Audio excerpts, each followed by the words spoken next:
Over here, this is my son's. This is his bed. And get the kids involved. You're teaching them how to be self-sufficient, reliant on themselves, and you're teaching them how to grow. And what's most important is you're spending the time together. That is priceless to me, just absolutely priceless to me, and I couldn't be more blessed. Here are my carrots. They're doing very well. Now here, also, if you have neighbors, these potato plants were given to me by my neighbor, and he had some extra ones. So if you get along with your neighbors, which I hope that you do, barter with them, trade things that they need that you might have, things they have that you might need, trade. He gave me these plants here, these potato plants, and I gave him some seeds that I had. Now, as you can see, they're doing great. Now here, I've got a few plants coming up. These ones I planted that I had myself.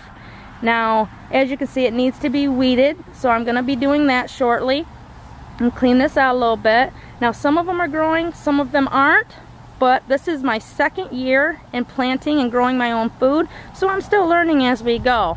But that's okay, because what I do wrong this year, I know what not to do next year. And something that my father once told me, which I could not, how do I put this? It rings so true. He said that next year's growing season starts in the fall. That is so very, very true. Here, some strawberries were given to me. They're just not doing too well. I don't know what I did wrong, but I think what I'm going to do is I'm going to till this all up, and I'm going to start fresh next year and try something a little bit different. Here I didn't till it up. I just brought in some dirt and laid it down.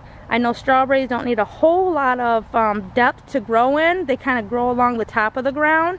So maybe I didn't plant them correctly. I'm not really sure, but I'm going to do some reading on that, on like the rainy days and stuff like that when you can't really do a whole lot outside. Those are the days that I take advantage of and do research, find out what I'm doing wrong, what I can do better, because I'm only going to improve my growing abilities in the way that I feed my family.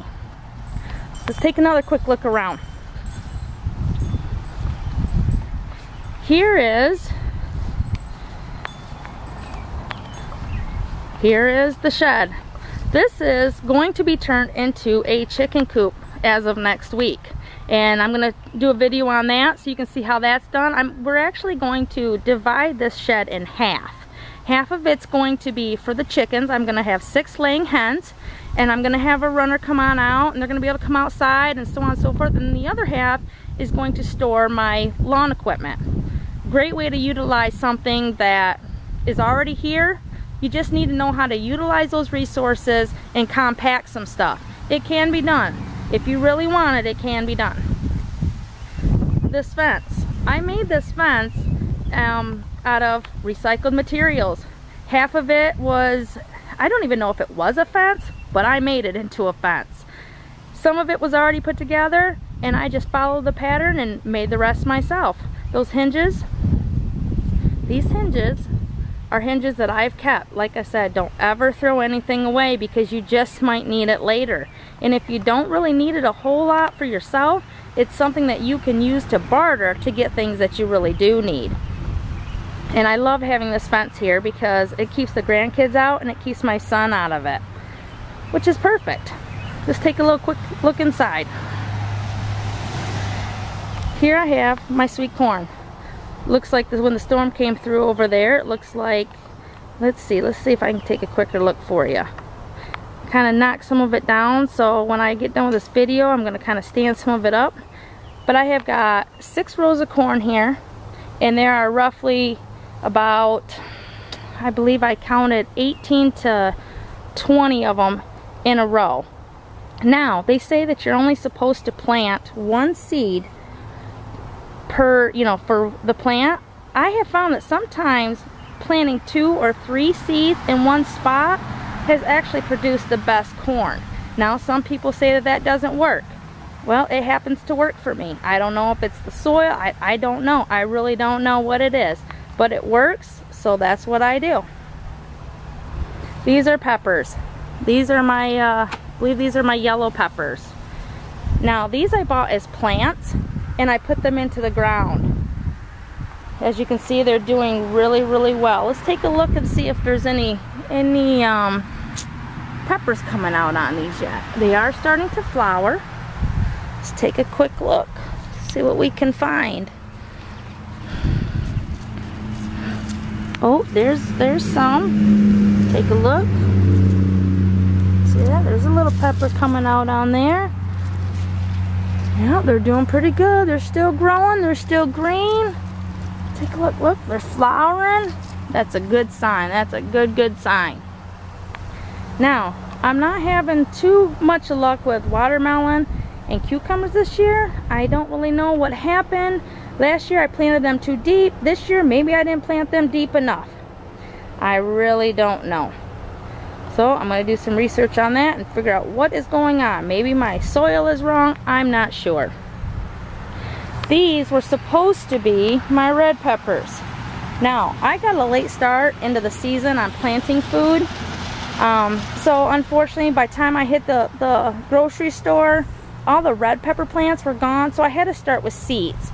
And I know that pepper plants from seeds, when you start them from seeds, it takes a little bit more heat in the soil to get those plants started.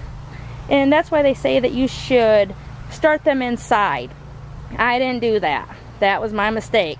Lesson learned. Now next year, I'll either do one or two things. I'll either get to the grocery store a lot sooner, or I'll start them inside and then transplant them when they're ready. These are my tomato plants. They're doing great. This is the best spot for these tomato plants. Last year we had so many, I wasn't really sure what to do with them, so I gave them to the neighbors and just gave them to friends, or we could, my son and I have thought about setting up a stand this year to make a little bit of money. We're not really sure yet, or maybe we'll just can them all. I don't really know exactly yet. We have 4 plants that are Roma tomatoes and 4 plants that are cherry tomatoes, because my son, he likes to eat those. We have tomatoes coming out. Oh, look, can you see those? Let's see, right here, look at, oh, that is a beautiful sight. That gets me excited. I like that. Look at that. Perfect. I am so excited. I'm so excited. There's nothing more gratifying than eating your own fruits and vegetables. I'm so excited. So, this is Heirs Acre Advice, or what I like to call Little Land Landing Big. And I hope that you all will follow me throughout my blog and throughout this journey. I'm going to show you a lot of cool stuff along the way and leave some tips and tricks for me along the way. I'd really appreciate it, because I'm always up for new ideas and new thoughts, and I'm just excited. I'm really excited about this. So just follow me along, and I'll see you there. Hey, and one more thing, welcome to my home.